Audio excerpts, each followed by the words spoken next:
How to create demo web form in Freshsales. So first, go to your account, and then you can just click on this gear icon here at the left side, and then look for web forms here. Click on it. Next is just click on add web form. Okay, now here you can begin customizing or adding fields to the form, as you can see here. Next is you can start customizing the text colors, the text and colors here. You can see it. You can see it here. You can see the text. Next is, as for the settings, you can start customizing the settings here as well. Okay. Now once you've done that, you can just click on preview form to know what it would look like. Okay, let's just select the default value of this one. Let's just say lead, and then click on preview form.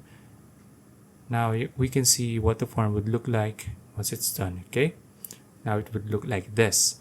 Now let's just go back, and then let's say you're done customizing this form, this web form here. Now let's just click on save.